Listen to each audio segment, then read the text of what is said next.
Hello viewers, welcome to lecture series by Colette. आज की इस वीडियो में हम पढ़ेंगे मेटा क्लास या एब्स्ट्रैक्ट क्लास के बारे में।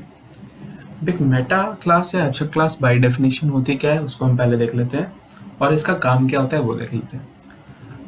पहले मैं लॉजिकली इसको एक्सप्लेन करता हूँ, फिर उसके बाद हम इसकी डेफिनेशन पे जंप करेंगे। मेटा क्लास या एब्स्ट्रैक्ट क्लास वैसी क्लास होती है जिसका खुद का कोई भी मेंबर फंक्शन डिक्लेयर नहीं होता। मतलब उस क्लास का हम कोई ना कोई मेंबर फंक्शन की डेफिनेशन खाली छोड़ देते हैं। मतलब कोई ना कोई उसके मेंबर फंक्शन को हम एब्स्ट्रैक्ट बना देते हैं या वर्चुअल बना देते हैं। इससे फ़ायदा क्या होता है? सपोज मेरे को 3-4 मेंबर फंक्शन है जो मेरे को हर क्लास के अंदर चाहिए। हर क्लास के अंदर मेरे को 3-4 स्पेसिफिक मेंबर फंक्शन चाहिए, लेकिन सबके अंदर उसकी डेफिनेशन अलग अलग है।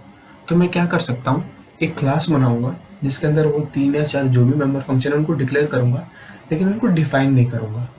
फिर उसके बाद उस क्लास से मैं अलग अलग अपनी क्लासेस इनहेरिट कर लूंगा और उनके अंदर उस मेंबर फंक्शन की अलग अलग डेफिनेशंस लिख दूंगा। सो this is the use of Meta class and abstract class. ये ऐसी क्लासेस होती हैं जो कि डमी क्लासेस होती हैं, जो हमारे लिए एज एन टेम्पलेट काम करती है। मतलब इसके अंदर बस मेंबर फंक्शंस डिक्लेयर्ड होते हैं, लेकिन उनकी डेफिनेशन नहीं लिखी होती है। डेफिनेशन हम इनहेरिट करके अपनी मर्जी से अलग अलग क्लासेस के लिए अलग अलग लिख सकते हैं। जैसे सपोज आपके पास स्टूडेंट्स का डेटा है, आपको 50 स्टूडेंट्स का डेटा बनाना है, तो हर स्टूडेंट के हर ऑब्जेक्ट के लिए और आपको हर स्टूडेंट के लिए एक एक अलग अलग क्लास बनानी है। तो आपको बार बार हर क्लास के अंदर नेम लिखना पड़ेगा, उसके बाद रोल नंबर लिखना पड़ेगा, मार्क्स लिखना पड़ेगा और इन मार्क्स को इनपुट और आउटपुट करवाना पड़ेगा। तो ये आपका अलग अलग जगह बार बार यूज होगा। अब सपोज किसी स्टूडेंट से आपको अलग अलग इन्फॉर्मेशन लेनी है, किसी स्टूडेंट से आपको कोई और इन्फॉर्मेशन लेनी है, तो सबका गेट डेटा वाला जो ब्लॉक है, सबका गेट डेटा वाला जो फंक्शन है वो अलग अलग होगा। तो ऐसे केस में आप क्या करेंगे, एक स्टैंडर्ड टेम्पलेट बनाएंगे स्टूडेंट नाम का, जिसमें आप सारे मेंबर फंक्शन लिखेंगे, लेकिन किसी मेंबर फंक्शन को डिक्लेयर नहीं करेंगे। उनको आप डिक्लेयर करेंगे at the time of actual class. तो ये होता है मेटा क्लास का काम। So meta class is a class which contains at least one pure virtual function. मतलब इसके अंदर कम से कम एक फंक्शन ऐसा होना चाहिए जिसकी डेफिनेशन ना हो, जो कि खाली हो। ये इंटरफेस का काम करता है, मतलब एक टेम्पलेट क्लास बना देती है हमको, जिससे हम अपने सब क्लास को डिफाइन कर सकते हैं। अब जिन क्लास में हम इनको इनहेरिट कर रहे हैं, इन क्लासेस को, उस क्लास के अंदर हमें डेफिनेशन प्रोवाइड करना ज़रूरी है हमारे प्योर वर्चुअल फंक्शन का, वरना वो भी एब्स्ट्रैक्ट क्लास बन जाएगी। This is an abstract class. अब एब्स्ट्रैक्ट क्लास के कुछ कुछ कैरेक्टरिस्टिक्स हैं जो हमको समझना ज़रूरी है, और ये एग्जाम में थ्योरेटिकली टॉपिक ये कई बार आया हुआ है, तो फिर आप इसको ध्यान से समझें। सबसे पहले कोई ना कोई एक इसमें प्योर वर्चुअल फंक्शन होना चाहिए।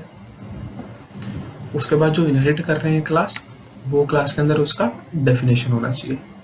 उसके बाद एक एब्स्ट्रैक्ट क्लास का हम एक ऑब्जेक्ट नहीं बना सकते, एब्स्ट्रैक्ट क्लास का ऑब्जेक्ट नहीं बना सकते, इसको हम इंस्टेंशिएट नहीं कर सकते। इसके अंदर नॉर्मल फंक्शंस भी हो सकते हैं वर्चुअल फंक्शन के साथ साथ। इसका मेन काम है इंटरफेस की तरह काम करने का। तो ये हमारे बेसिक एब्स्ट्रैक्ट क्लास के कैरेक्टरिस्टिक्स हुए।